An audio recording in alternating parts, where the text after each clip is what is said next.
నమస్తే welcome to my channel Mechanion. So మన first series వచ్చేసి ఫ్లూయిడ్ మెకానిక్స్ ఫస్ట్. అయితే మన ఫస్ట్ సిరీస్లో సెకండ్ వీడియో విస్కాసిటీ ప్రాపర్టీ గురించి తెలుసుకుందాం. సో ఈ వీడియోలో మనము విస్కాసిటీ ప్రాపర్టీని డీటెయిల్గా తెలుసుకుందాం, ఓకేనా. మన ఫస్ట్ కాన్సెప్ట్ వచ్చేసి shear stress.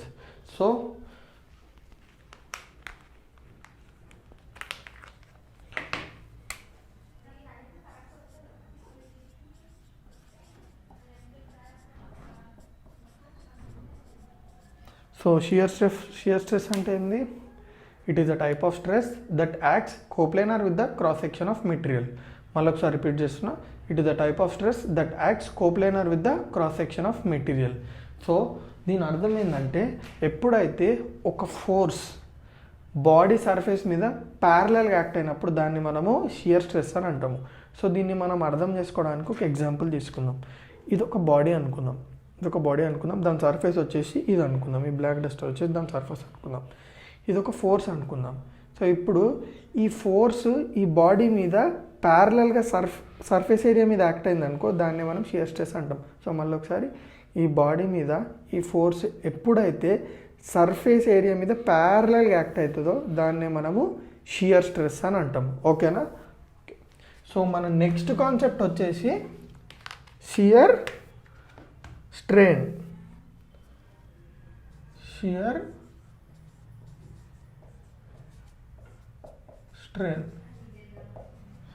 So shear strain definition ఏంది? The shearing strain is change in the shape of material due to tangential force applied on the surface of the material. మళ్ళీ ఒకసారి, it is change in the shape of material due to tangential force applied on the surface of the material. So shear strain అంటే simple అబ్బా, మనం ఎప్పుడైతే ఒక body మీద shear stress apply చేస్తామో body అనేది డిఫార్మ్ అవుతుంది. సో బాడీ డిఫార్మ్ అయినప్పుడు ఏమవుతుంది? బాడీ యొక్క డైమెన్షన్స్ చేంజ్ అవుతాయి. ఈ బాడీ యొక్క డైమెన్షన్స్ చేంజ్ అవ్వడాన్ని మనము స్ట్రెయిన్ అని అంటాము, అర్థమైందా. సో షియర్ స్ట్రెస్ వల్ల ప్రొడ్యూస్ అయ్యే స్ట్రెయిన్ని మనం ఏమంటాము? షియర్ స్ట్రెయిన్ అని అంటాము. సో ఇప్పుడు మనము షియర్ స్ట్రెయిన్ కనుక్కుందాం. సో షియర్ స్ట్రెయిన్ కనుక్కోవడానికి నేను ఏం చేస్తున్నా, ఒక బాడీ తీసుకుంటున్నా. సో ఈ బాడీకి వచ్చేసి లేబులింగ్ ఇద్దాం, ఏ, బి, సి, డి. ఇప్పుడు ఈ బాడీ మీద నేను షియర్ ఫోర్స్ యాక్ట్ చేస్తున్నా. ఎక్కడ? ఈ సర్ఫేస్ ఏరియా మీద నేను షియర్ ఫోర్స్ యాక్ట్ చేస్తున్నా.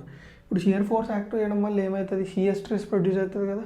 సో షియర్ స్ట్రెస్ ప్రొడ్యూస్ కావడం వల్ల ఏమవుతుంది? బాడీ అనేది డిఫార్మ్ అవుతుంది. సో షియర్ స్ట్రెస్ యాక్ట్ అవ్వడం వల్ల బాడీ అనేది డిఫార్మ్ అవుతుంది. డిఫార్మ్ అవ్వడం అంటే ఏంది? బాడీ డైమెన్షన్స్ చేంజ్ అవుతాయి. సో షియర్ స్ట్రెస్ వల్ల ప్రొడ్యూస్ అయ్యే డిఫార్మేషన్ని మనం ఏమంటామంటే షియర్ స్ట్రెయిన్ అని అంటాము. సో ఎప్పుడైతే షియర్ ఫోర్స్ అప్లై చేస్తామో అప్పుడు బాడీ అనేది డిఫార్మ్ అవుతుంది. సో బాడీ అనేది ఇట్లా ట్రాన్స్ఫార్మ్ అవుతుంది. సో ముందు ఇట్లుండే, తర్వాత ఇట్లా ట్రాన్స్ఫార్మ్ అయింది, అంటే ఇట్లా జరిగింది. సో దీన్నే మనము షియర్ స్ట్రెయిన్ అని అంటాము. ఈ టీటాని మనము షియర్ స్ట్రెయిన్ అంటాము. సో ఇప్పుడు మనం ఈ టీటాని కనుక్కోవాలి. సో ఈ టీటాని ఎట్లా కనుక్కుంటాము? మనం ఒక ట్రిగ్నోమెట్రిక్ ఫంక్షన్ అప్లై చేద్దాం, టాన్ టీటా. సో ఫస్ట్ మనం దీనికి నేమింగ్ ఇచ్చుకుందాం. ఇది ఈ అనుకుందాం. ఇప్పుడు నేను ఏం చేస్తున్నా అంటే ఒక పర్పెండిక్యులర్ డ్రాప్ చేస్తున్నా ఇక్కడ నుంచి, ఓకేనా. ఇది 90, ఇది కూడా 90. సో ఇది ఎల్ అనుకుందాం, ఏబి వచ్చేసి ఎల్ అనుకుందాము. సో ఇప్పుడు ఏబి ఎల్ అయితే దీన్ని ఎఫ్ అనుకుందాం, ఈఎఫ్ కూడా ఎల్ అవుతుంది. ఎట్లా అంటే ప్రాపర్టీస్ ఆఫ్ ట్రయాంగిల్ తోటి మనం ఈ టూ ట్రయాంగిల్స్ సిమిలర్ అని ప్రూవ్ చేస్తాం. సో ఈ సైడ్ ఈక్వల్స్ టు ఈ side. At the same time BE ఎంత? బీఈ అంటే ఏంది? Relative displacement between the layers. ఈ డిఫార్మేషన్లో టాప్ లేయర్ రెస్ట్లోనే ఉంది, టాప్ లేయర్ జరగలేదు. బాటమ్ లేయర్ రెస్ట్లోనే ఉంది, బాటమ్ లేయర్ జరగలేదు, ఓన్లీ టాప్ లేయర్ జరిగింది. So with respect to top layer, with respect to bottom layer, top layer ఎంత జరిగిందో చెప్పేదాన్ని రిలేటివ్ డిస్ప్లేస్మెంట్ అని అంటాం. రిలేటివ్ అంటే ఏంది? With respect to one thing. So with respect to bottom layer ఈ టాప్ లేయర్ ఎంత మూవ్ అయిందో దాన్నే మనం ఏమంటాం? రిలేటివ్ డిస్ప్లేస్మెంట్ అంటాం. సో ఇది వచ్చేసి మనకి రిలేటివ్ డిస్ప్లేస్మెంట్, ఇది కూడా రిలేటివ్ డిస్ప్లేస్మెంట్. సో దీన్ని మనం ఏమనుకుందాం అంటే డెల్టా ఎక్స్ అని అనుకుందాం. ఇప్పుడు ఇది డెల్టా ఎక్స్ అయింది అనుకో, ఇది కూడా డెల్టా ఎక్స్. ఎందుకంటే సిమిలారిటీ ఆఫ్ ట్రయాంగిల్స్, రెండు ట్రయాంగిల్స్ సిమిలర్ కాబట్టి ఈ వాల్యూ ఈక్వల్. సో ఇప్పుడు ఇది టీటా అనుకో, ఇది కూడా టీటా. ఎందుకు చెప్పండి, ఇవి ఆల్టర్నేట్ యాంగిల్స్ కాబట్టి. సో ఇప్పుడు మనం టీటా వాల్యూ కనుక్కుందాం. సో టీటా వాల్యూ ఎట్లా కనుక్కుంటాం, ఒక ట్రిగ్నోమెట్రిక్ ఫంక్షన్ అప్లై చేద్దాం దీని మీద. ఏది, tan theta. So tan theta value ఎట్లా కనుక్కుంటాం, tan టీటా అంటే ఏంది, opposite by adjacent. Therefore tan theta is equals to opposite ఏంది టీటాకి, డెల్టా ఎక్స్. అడ్జసెంట్ ఏంది, దాని పక్కన ఉన్నది ఏంది, L. Therefore tan theta is equals to delta X by L. So tan theta ఎంత వచ్చింది మనకి, tan theta is equals to delta X by L. కానీ ఈ టీటా అనేది చాలా చిన్నగా ఉంటుంది. సో ఈ టీటా చాలా చిన్నగా ఉంటుంది. సో ఎప్పుడైతే టీటా వాల్యూ చాలా చిన్నగా ఉంటుందో tan టీటా ఏమవుతుంది, టీటా అవుతుంది. సో tan టీటా ప్లేస్లో టీటా పెడతాం. Theta is equals to delta X by L. Therefore theta is equals to relative displacement between the layers by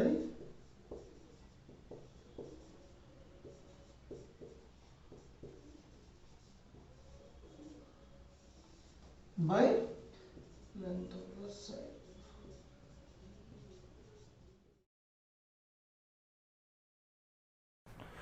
so ఇప్పుడు మన నెక్స్ట్ కాన్సెప్ట్ వచ్చేసి విస్కాసిటీ. సో విస్కాసిటీ డెఫినేషన్ ఏంది, it is a property of fluid which offers resistance to the movement of one layer over another adjacent layer of fluid. So మళ్ళీ ఒకసారి repeat చేస్తున్నా, it is a property of fluid which offers resistance to the movement of one layer of fluid over another adjacent layer of fluid. So ఇంకో definition ఏంది, it is defined as resistance to the motion of fluid. So viscosity units వచ్చేసి ఏమేంటి, viscosity units SI units వచ్చేసి pascal per second, ఇంకొకటి ఏంది KG per metre second. So CGS units వచ్చేసి poise. So ఇప్పుడు మనము విస్కాసిటీని అర్థం చేసుకోవడానికి నేను ఒక ఎగ్జాంపుల్ తీసుకుంటున్నాను. సో ఇక్కడ మీరు నా రైట్ సైడ్లో లెఫ్ట్ సైడ్లో 2 ఇమేజెస్ కనిపిస్తున్నాయి. సో ఈ ఇమేజెస్ని మనము అర్థం చేసుకుంటే మనకి విస్కాసిటీ కాన్సెప్ట్ అనేది చాలా ఈజీ అయిపోతుంది. సో ఈ ఇమేజెస్ గురించి డిస్కస్ చేసే ముందు ఒక చిన్న కాన్సెప్ట్ తెలుసుకుందాం. సో ఈ ఇమేజెస్లో కనిపించే యారోని దేనికి ఏది ఇండికేట్ చేస్తుంది అనేది క్లియర్గా తెలుసుకుందాం. సో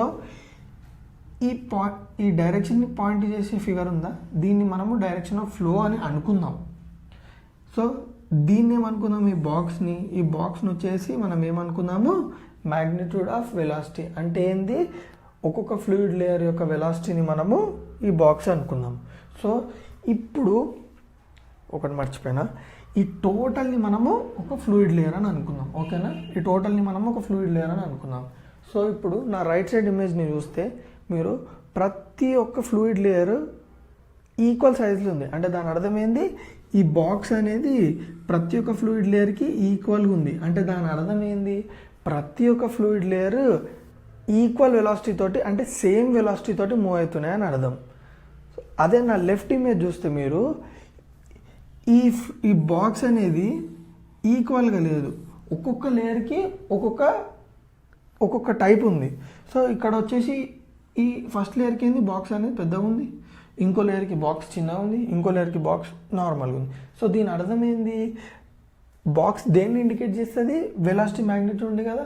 అంటే ఈ ఇమేజ్లో వెలాసిటీ అనేది డిఫరెంట్ ఉంది, డిఫరెంట్ ఫ్లూయిడ్ లేయర్స్కి డిఫరెంట్ వెలాసిటీ ఉంది. సో ఈ ఇమేజ్కి డిఫరెన్స్ ఏంటంటే, ఈ ఇమేజ్ నాన్ విస్కస్ ఫ్లూయిడ్, ఈ ఇమేజ్లో కనిపిస్తుంది విస్కస్ ఫ్లూయిడ్. సో డిఫరెన్స్ ఏంది అంటే, విస్కస్ ఫ్లూయిడ్లో లేయర్స్ మధ్యలో రెసిస్టెన్స్ ఉంటుంది. రెసిస్టెన్స్ ఉండడం వల్ల ఏమవుతుంది, ఈ లేయర్ మూవ్ కాకుండా ఈ లేయర్ ఆపుతుంది. ఎట్ ద సేమ్ టైం ఈ లేయర్ ముందుకు వెళ్దాం అన్నప్పుడు ఈ లేయర్ని ఆపుతుంది. సో వాటి మధ్యలో రెసిస్టెన్స్ ఉండడం వల్ల ఏమవుతుందంటే, ఒక్కొక్క ఫ్లూయిడ్ లేయర్కి ఒక్కొక్క వెలాసిటీ ఉంటుంది. సో అర్థమైంది కదా కాన్సెప్ట్. ఇప్పుడు మన నెక్స్ట్ కాన్సెప్ట్ వచ్చేసి కాజెస్ ఆఫ్ విస్కాసిటీ. అసలు ఫ్లూయిడ్లో విస్కాసిటీ అనేది ఎందుకు ప్రెజెంట్ అయింది, అసలు దేనివల్ల విస్కాసిటీ అనేది ఫ్లూయిడ్లో యాక్టివ్ అయింది అనేది ఇప్పుడు మనం తెలుసుకుంటాం. సో 2 రీజన్స్ ఉన్నాయి. ఫస్ట్ రీజన్ వచ్చేసింది cohesion and addition. Next reason వచ్చేసింది మాలిక్యులర్ మొమెంటమ్ ఎక్స్చేంజ్.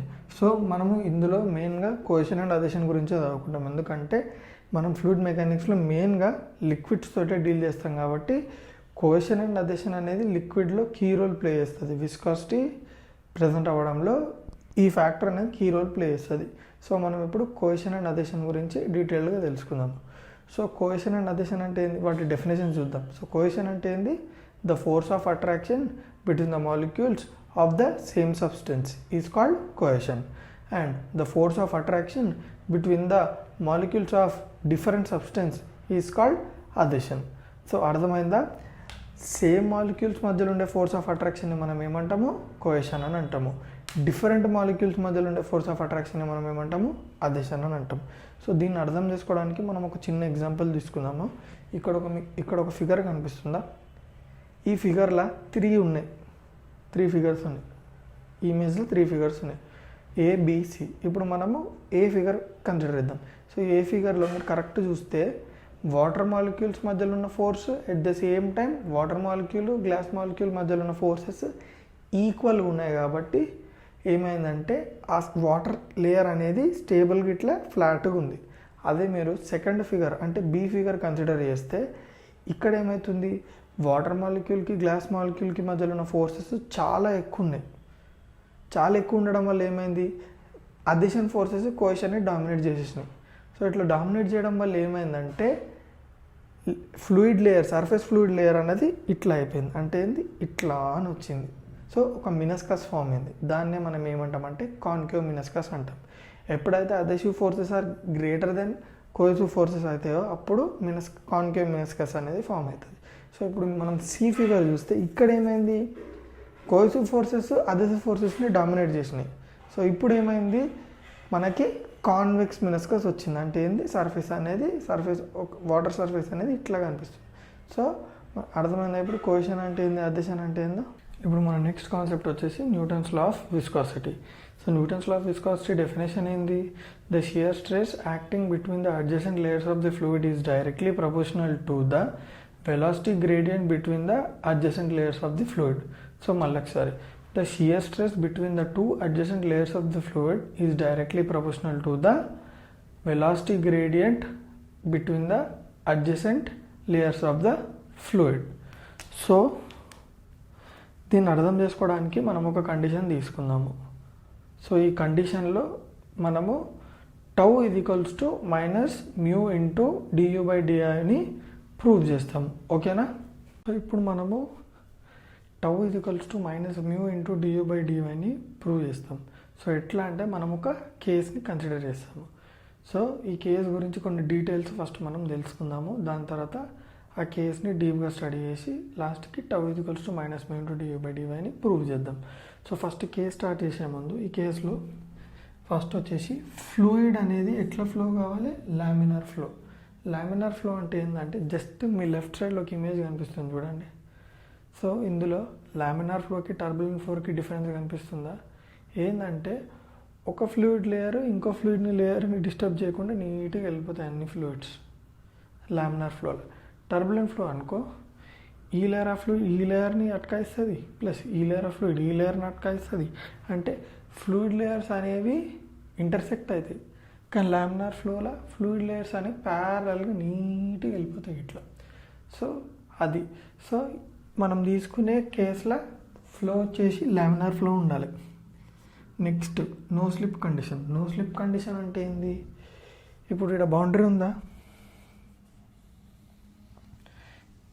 ఈ బౌండరీకి అంటుకొని ఒక లేయర్ ఉందా,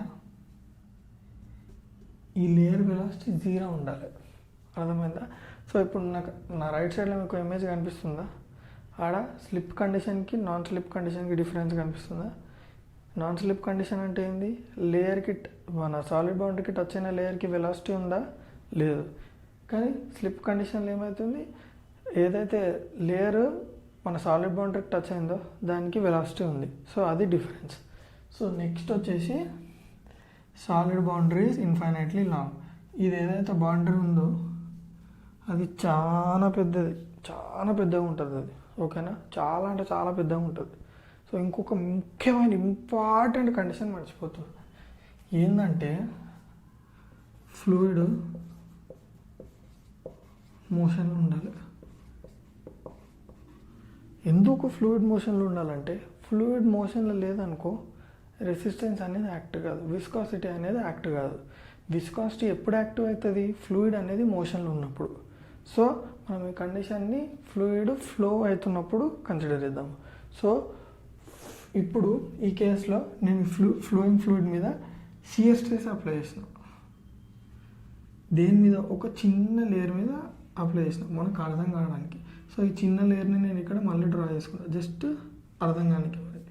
సో చిన్న లేయర్ మీద నేను షియర్ స్ట్రెస్ యాక్ట్ చేసినప్పుడు ఏమవుతుంది, ఈ లేయర్ అనేది డిఫార్మ్ అయిందా, సో ఇక్కడ నుంచి ఇక్కడికి డిఫార్మ్ అయింది. సో డిఫార్మేషన్ యాంగిల్ ఎంత 5. సో ఇప్పుడు మనము ఈ డిఫార్మేషన్ యాంగిల్ని కనుక్కోవాలి. ఎట్లా కనుక్కుంటావు, మనకు ఆల్రెడీ షియర్ స్ట్రెయిన్లో 5 వాల్యూ అయింది. 5 వాల్యూ అయింది మనకి, 5 వాల్యూ వచ్చేసి Δx/L. సో ఇక్కడ Δx అంటే ఏంది, ఇది అంటే ఇది, L అంటే ఏంటి, ఇది dy. సో ఇప్పుడు ఈ Δx నేను ఎట్లా రాసుకుంటున్నా అంటే, Δx అంటే ఏంది, డిస్ప్లేస్మెంట్ కదా. So displacement by time equals to velocity కదా. So displacement equals to velocity into time. So మీకు డౌట్ వచ్చింది వెలాసిటీని ఎందుకు తీసుకొచ్చినా అని, మీకు అప్పుడే చెప్పిన. షియర్ స్ట్రెస్ యాక్ట్ అవుతున్నప్పుడు షియర్ స్ట్రెయిన్ అనేది కాన్స్టెంట్గా ఉండలేదు, షియర్ స్ట్రెయిన్ అనేది చేంజ్ అవుతుంది. అంటే ఏంది, బాడీ యొక్క లేయర్ యొక్క డిస్ప్లేస్మెంట్ అనేది చేంజ్ అవుతుంది. So rate of change of displacement is called ఏంది, వెలాసిటీ. అంటే ఏంది, displacement with respect to time change అయితేనే ఉంటుంది, దాన్నే మనము వెలాసిటీ అంటాము. సో ఇప్పుడు నేను వెలాసిటీ ఎందుకు తెచ్చినా అర్థమైందా, బాడీ అనేది డిస్ప్లేస్మెంట్ చేంజ్ చేస్తుంది with respect to time. With respect to time displacement change అవుతుంది, దాన్నే మనం వెలాసిటీ అంటాం. అందుకే నేను ఈ వెలాసిటీ ఈక్వేషన్ రాసిన. సో అర్థమైందా, మనం వెలాసిటీ ఈక్వేషన్ ఎందుకు తెచ్చినామో, బాడీ అనేది ఒక వెలాసిటీ తోటి మూవ్ అవుతుంది, అర్థమైందా. So d5 equals to Δx ప్లస్లో ఏం రాస్తాం, dx ప్లస్లో ఏం రాస్తాం, du into dt by L ప్లస్లో ఏం రాస్తాం, dy. మనకి ముందు ఒక కాన్సెప్ట్లా నేను అప్పుడు చెప్పిన, shear strain is directly proportional to shear stress. Rate of shear strain is directly proportional to shear stress. So అది గుర్తుపెట్టుకోండి, ఇప్పుడు అట్లనే గుర్తుపెట్టుకోండి. సో ఇప్పుడు d5 ఈ dt నేను ఇడికి తీసుకొస్తున్నా, d5/dt ఈక్వల్స్ టు du/dy కదా. సో ఈ dt నేను ఇడికి తెచ్చిన, ఇది వచ్చేసి ఈక్వేషన్ 2 అనుకుందాం. సో మనం ఇందాక డిస్కస్ చేసినాం కదా, అదే ఇక్కడ రాసిన ఏంది, shear stress is directly proportional to rate of shear strain. So ఇప్పుడు ఈ రేట్ ఆఫ్ షియర్ స్ట్రెయిన్ ప్లేస్లో నేను ఏం పెడుతున్నా, ఈ d5/dt ప్లేస్లో నేను du/dy పెడుతున్నా. సో du/dy అని నేను పెట్టేసిన. సో ఇక్కడ మనం ప్రపోర్షనాలిటీ కాన్స్టెంట్ తీస్తే ఏమొస్తుంది, ఈ ప్రపోర్షనాలిటీ కాన్స్టెంట్ తీసినప్పుడల్లా మనకు కాన్స్టెంట్ వస్తుంది, అర్థమవుతుందా. సారీ, ప్రపోర్షనాలిటీ కాన్స్టెంట్ అంటున్నా, ప్రపోర్షనాలిటీ. ఈ ప్రపోర్షనాలిటీ తీసినప్పుడల్లా మనకు కాన్స్టెంట్ వస్తుంది ఏ రిలేషన్షిప్లో అయినా కానీ. సో దాన్నే మనం ఏమంటాం, మ్యూ అనుకుంటాం. సో ఈ మ్యూ అంటేనే విస్కాసిటీ. సో ఇప్పుడు మనము విస్కాసిటీకి యూనిట్స్ డిరైవ్ చేద్దాము. సో ఎట్లా డిరైవ్ చేస్తామంటే, ఫస్ట్ మనకు విస్కాసిటీ ఫార్ములా ఏంది, న్యూటన్స్ లా ఆఫ్ విస్కాసిటీ నుంచి మనకు వచ్చిన ఫార్ములా ఏంది, tau is equals to minus mu into du/dy.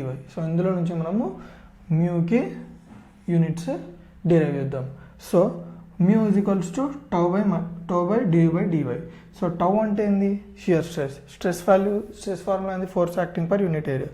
So force వచ్చేసి న్యూటన్ పర్ మీటర్ స్క్వేర్. ఇప్పుడు du/dy అంటే ఏంది, du అంటే ఏంది, వెలాసిటీ యూనిట్స్ ఏంది, మీటర్ పర్ సెకండ్. dy అంటే ఏంది, డిస్ప్లేస్మెంట్ యూనిట్స్ వచ్చేసింది metre. So metre by second into metre. So మనకు 1/సెకండ్ వచ్చింది. సో ఇక్కడ మనం దాన్ని సబ్స్టిట్యూట్ చేద్దాం. సబ్స్టిట్యూట్ చేస్తే మనకి ఇప్పుడు 2 SI యూనిట్స్ వస్తాయి. సో ఫస్ట్ SI యూనిట్ ఎట్లా కనుక్కుంటాం అంటే, చూడండి, ఇప్పుడు du/dy అంటే newton per metre square by 1/సెకండ్ కదా. సో ఈ 1/సెకండ్ మీదికి వెళ్తే ఏమవుతుంది, newton per metre square into second. So ఈ న్యూటన్ పర్ మీటర్ స్క్వేర్ని మనం ఏమంటామంటే పాస్కల్ అని అంటాం. ఓకే. సో మొత్తానికి నీకు ఏమవుతుంది ఇక్కడ, సారీ, ఇంటూ సెకండ్. సో మొత్తానికి ఏమవుతుంది, newton per metre square second. So newton per metre స్క్వేర్లో ఏం పెడతారు, pascal. So pascal by second, అదొక SI unit. So next SI unit ఏంది, ఇప్పుడు టౌ బై du/dy ప్లస్ ఏమో సబ్స్టిట్యూట్ చేసిన newton by metre square by 1/సెకండ్. సో ఇప్పుడు ఏం చేస్తున్నాను, newton by metre square into second. ఇక్కడ వరకు అంతా సేమే. సో ఇక్కడ ఏంది, నేను న్యూటన్కి మళ్ళీ యూనిట్స్ రాస్తున్నాను. న్యూటన్ యూనిట్స్ ఏంది, kg metre per second square.